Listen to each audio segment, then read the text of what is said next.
Mais bon. We listened and we took time to explore the fears and the opportunities that existed between us. So, for example, one of the congregations is French-speaking, and it's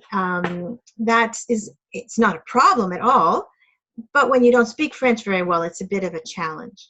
Between the different congregations, there had been some old conflict, and that had some old scars that needed attention.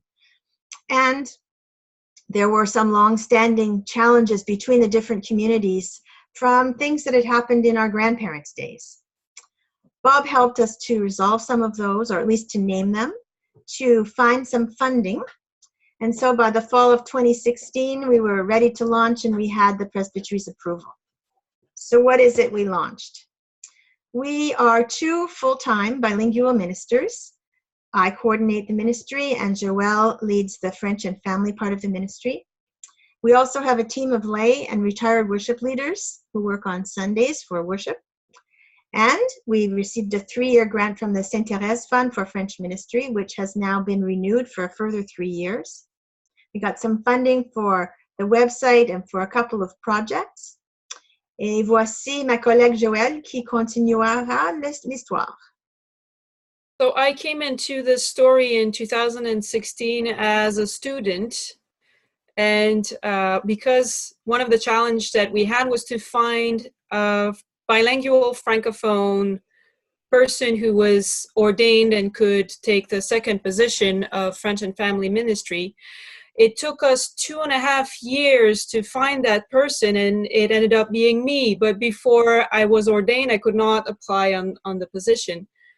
One of the challenges that we met early on is that we are not serving one big congregation, but several communities on a wide territory. Consequences of that, if you look at the number of congregants we have, you can think, oh, it'd be easy to recruit enough volunteers for different projects. But all of these people are already very involved in their small communities all over the Laurentian. So the volunteer energy is not as easy to tap into.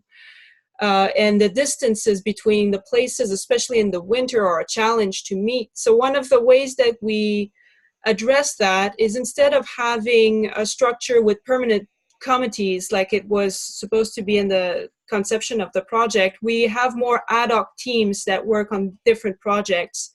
We've been using Zoom a lot lately to be able to meet, especially in the winter.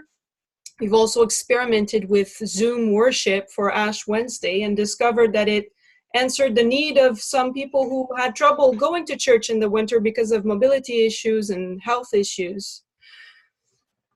Also, to address the sense of belonging to a wider community that is LAM, we have started having events intentionally for all of the Laurentian area ministry. Some are fundraising, some are just for fun, and we make sure to have at least 2 worship services all together every year. Another challenge that we face is financial, because we had initially had figures that included a very optimistic amount of fundraising for LAM, and soon discovered that the fundraising energy is in the local congregations, and it's very hard to add on top of that another layer of fundraising, because the volunteer energy and the money is already all in the local communities. And so to address that, we are trying to tap into the creativity of each community to find other ways to raise funds. And we are also working by project, getting grants by project to finance some of the ministry work that we are doing. One thing that is amazing about LAM is how the spirit emerges when we are working together. One of the biggest assets as a minister working in LAM is these meetings that we have with the worship leadership team every 6 weeks. And that's where we can tap into what's going on in each congregations and bring ideas together that are more than the sum of what we bring to the table. And also, congregations inspire one another from one end to the other of the Laurentians. There was a program for seniors in Moron Heights that was working very well, and Argenteuil got inspired by it to start their own program. Same thing with outreach and residences in La Chute, inspired Arundel to do the same. And collaboration also across denomination is vital in a rural ministry. We have been collaborating with the Anglican Church that has a similar structure in the Laurentians for our family ministry, our regional Messy Church.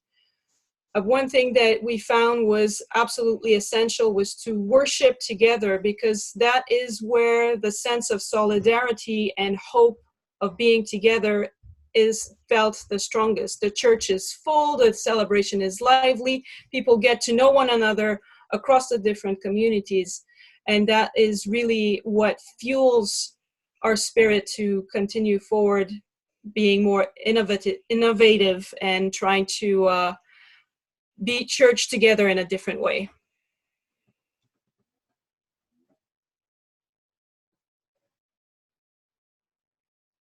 I can't hear you, Tyson, because your mic is off. Thank you for that reminder. Okay, so is that the whole of the story you have to report for us today? Well, that's what we can sum up in 6 minutes or a bit more. Perfect. We Thank could you probably talk for hours on each point that we scratch the surface on. Okay, well, maybe I'll pass this over to Blessing then to see if Blessing has any questions for us today. Your microphone is also on mute, in case you forgot. I can still see that you are still recording. I hope you stop the recording and